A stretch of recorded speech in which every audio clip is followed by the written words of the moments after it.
Hello and welcome to Verbal to Visual. I am your host, Doug Neill, and today we've got a first. This is the first time that a company that makes pens, I'm assuming this is pens and or markers, and I think this is some sort of a notebook. It's the first time that a company has reached out to me, in this case the company is JetPens, and has offered to send me some materials to try out. Now I want to be 100% upfront with you all anytime something like this happens. JetPens is not paying me for this video, so it's not a sponsored video, but they did send me these things for free. And as someone who enjoys trying out new materials, I couldn't turn that down. So let's take a look at what they sent. First off though, a note from Lily at JetPens, who says, I enjoy all the work that you're doing with sketchnoting. It's such a great way for people to learn and express themselves. I hope you enjoy the selection of sketchnoting products I picked for you. Since you do a lot of your drawing on videos, it's true, I chose the more broad tip points that would show up better from a distance. Good thinking. Please let me know if you have any questions. Best, Lily. Thank you, Lily. This feels a little bit like Christmas or my birthday. A couple things here. One, I'm not quite sure where to start with these. And two, I don't yet have a process down for reviewing materials, but I'd like to develop one because I know that's a common question among people that get into sketchnoting. What are some potential options to use when it comes to materials, and how to even go about evaluating what pens and notebooks might you use? So I'll try to develop a system for reviewing materials on the fly here, this being the first little case study. Let's start with what I assume to be the markers or pens first.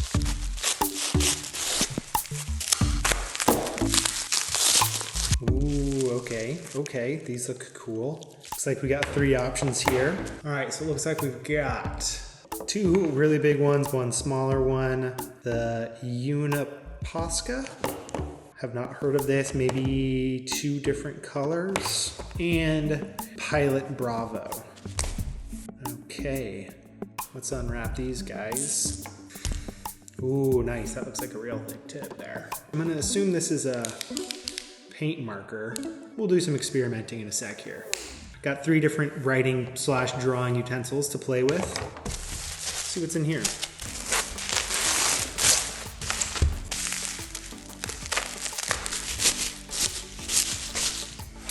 Okay. Looks like we've got the Nemesine, 180 Nemesine.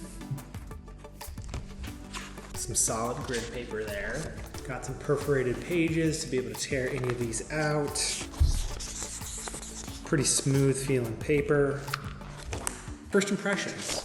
I like how light the grid lines are on this paper. I think that's a useful thing that I've noticed when sketchnoting. If you're gonna get paper that's a dot grid or square grids like this, or even lines, the lighter the lines on the paper, the better, because they don't become a distraction from the actual notes that you want to take. And they're useful if you want, consistent height for your words that you're writing or drawing out. But if you're drawing something that has more curved lines and something that's very non-linear, those gridded lines don't get in the way. They're not a distraction if you want to draw something that's not adhering to those lines. Looks like that's what we're getting here with this paper. So let's use the pens on the paper. That's what we do, right? First things first, let's test out the Bravo. What I'm gonna do first, the first marks that I'm going to make are kind of my standard warm-up whenever I am jumping into a sketchnoting session and I wanna, get over the fear of a blank page and of making the first marks. I usually start with just some shapes that have no meaning, and I do them in a particular pattern that looks like this for no real reason.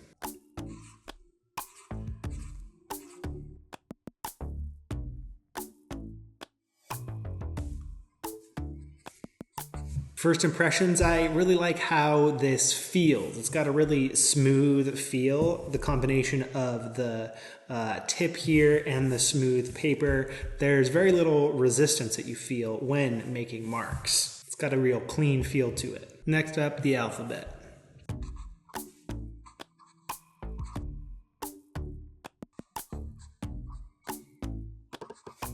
Still feeling good. I like the boldness, the dark blackness of the marks that are being made here. I tend to alternate between kind of two color palettes when it comes to note taking. Sometimes just using one color, black, especially if I'm doing kind of small scale sketch notes with a pen, or if I'm doing markers in something a little bit larger scale, like what I do for these videos, I go with the 3 colors, a black, one color, and a gray. But I could see this for being a good option when just going with the black approach. Next up, let's draw some icons.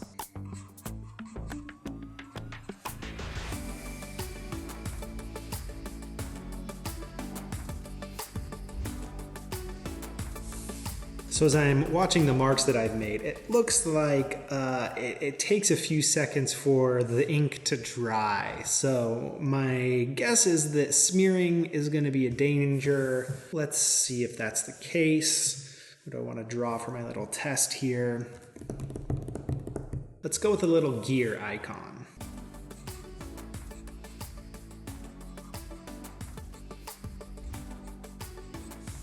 And smear test, oh yeah, look at that smear. Well, definitely shows that you're gonna have to wait a little while, either before flipping pages or careful with your elbows, depending if you're drawing over here and then over here and then over here. My guess is, yeah, no problem with anything. Getting a little bit of smear with those marks around there. So if that's a concern, being able to move quickly and not worrying about smears, this is not the best option. What other tests should we do? We've done the smear test, smoothness test, how smooth or rough it feels across the page. I think how long the tip ends up lasting is another thing to pay attention to, which you won't really know until you've used it for a while. I'd say aside from the smearing, I like this pen quite a bit. And the paper, the combo works well. All right, let's try these other guys. Now my guess is that I'm gonna have to shake these up. I think they're paint markers. Shake these up and then usually it takes pressing them into the page for the ink to come down to the bottom. Well, yep, I see some black coming down. You can start to see the ink coming through. All right, now we're getting some marks. It's not even fully saturated with ink yet, and already getting some pretty solid marks there. As you can see, they're a lot thicker, not surprisingly, compared to the Bravo. Again, with this paper in particular, real smooth. With these, you get a little bit more resistance, which I kind of like the feel of it because of the, I don't know what kind of tip this is, but probably all sorts of terminology that I could learn about pens and markers and the types of nibs, if that's even the right word for this thing. This is also very paint-like because it probably is paint. Let's do a smear test. Let's go with the O right away. Yep.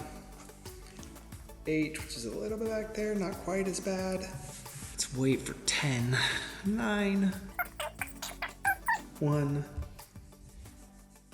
All right, so even after 10 seconds, still get some smearing going on. I would say enough that, like, if you're gonna use this marker, not ideal for any sort of real-time sketchnoting, but I could see it being cool for if you're doing more of like a sketchnoted poster that maybe you have pre-planned, you've done a pencil sketch of, and you're ready to either ink over those pencil marks or kind of do it new from scratch. In the case where you're able to leave time in between the marks you make, I could see these markers being good for that. Let's try the other one.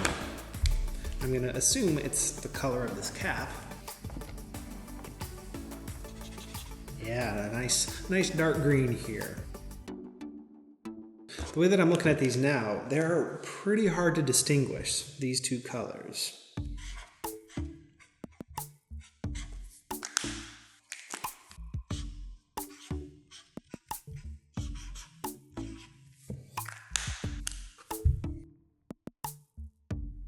Let's see if we got any bleed through. Not really. It looks like there's a little speck right there. I'm not sure if that's from bleed through or it just happens to be on the paper. Probably would want to do it double-sided, but and even, that's interesting. Okay, so the back side does not have the grid marks, just this front side. So those are my first impressions of the 3 pens and 1 notebook. Thank you, JetPens, for sending these to me to let let me try them out. I think here's what I want to do. I think I want to sketchnote with this pen, sketchnote with the small Bravo, and I think I also want to try, now that I've opened and kind of got the paint flowing with these, I want to do the poster idea. Not sure what, but I'll come up with something, and that'll be the next test for using these larger markers here that aren't going to be so good for live sketchnoting. I think this one still has potential, even though there's some smearing going on. I think this could be used for some real-time sketchnoting. So I'm going to try that coming up. But I think I'll wrap this video up here. Let me know what you think of Doug Neill stumbles through a review of materials that he's trying out for the very first time. I hope it was at least a little bit interesting and useful. Thank you so much for watching. If you would like to learn more techniques about what you might do with these materials or any others, check out my introductory course, An Introduction to Visual Note-Taking. A lot of good ideas there. All right, thanks for watching. See you next time.